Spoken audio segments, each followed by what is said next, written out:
The United States government spends a lot of money every year, and one of my investment strategies has been to see where they spend their money and use that to inform where I spend my money. I am not a financial advisor, and this is not a foolproof strategy, but I will explain some of the American budget basics and we'll talk about where they're throwing cash, specifically at transportation. In fiscal year 2025, the government spending equated to roughly $2 out of every $10 of the goods produced and services provided in the United States, according to the Treasury Department, or about 23% of the gross domestic product, often referred to as the GDP. One way to look at the budget is just to search the internet for US government budget. Could read the whole bill. I have done it. I do not suggest it. It's a slog and a waste of time. Congress doesn't even read it. Congress doesn't even read it, which is scary, but whatever. We can barely get them to show up to their jobs, much less do their jobs well, so we'll take what we can get. So every year, Congress votes on discretionary spending for things like defense, education, and transportation, as well as providing resources for mandatory spending for programs like Social Security and Medicare. Government spends more money than it collects in revenue, so we have what they refer to as a budget deficit. That means that quite a bit of our government money, about 14%, actually goes towards the interest on our federal debt.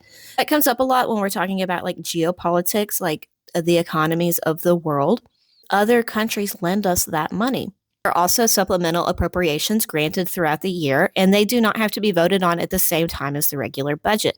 Those are for urgent situations like disaster relief, COVID, hurricanes, stuff like that. They're not really relevant to this conversation, but if I don't bring them up, someone will call me an idiot in the comments.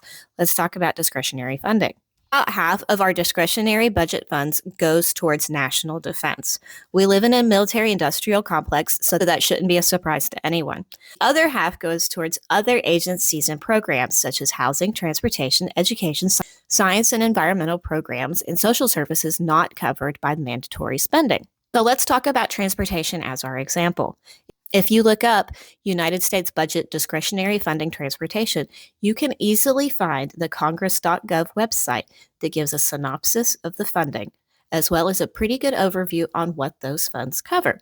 Currently, the bulk of the federal public transportation program was funded as part of the Infrastructure Investment and Jobs Act, which authorized funding from 2022 through September 2026. Includes public transportation, mass transit, includes public transportation, mass transit, and mass transportation, namely local buses, subways, commuter rail, light rail, and transit for the disabled and elderly, ferry boats. And it excludes Amtrak, intercity buses, and school buses, because those are funded under different categories. While this is supposed to cover a wide range of places, we all know where the bulk of transportation is. Very few metropolitan areas with any kind of public transportation, so we all know who we're talking about here. Infrastructure Investment and Jobs Act provides funding through 7 major programs.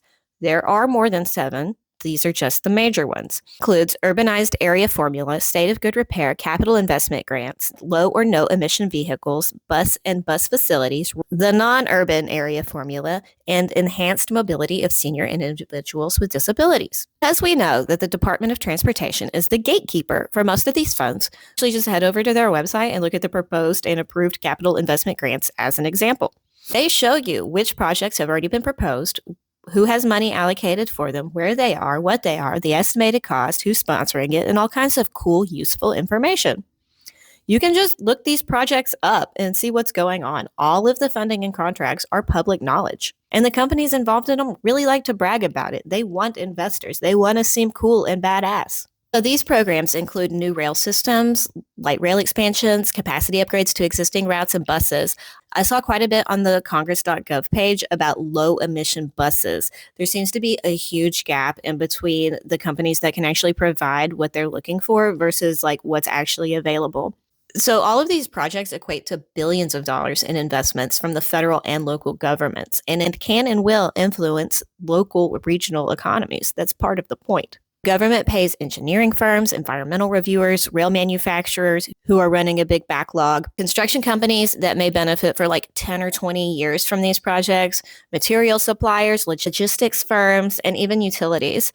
None of this information is sexy, flashy, or Hollywood ready, but boring stocks do make fortunes. Supposedly, allegedly, I'm not a financial advisor. If you want to hear more like this, follow along. If you want me to dive into a different area of discretionary funding, please let me know. We might make this a series. Ciao for now.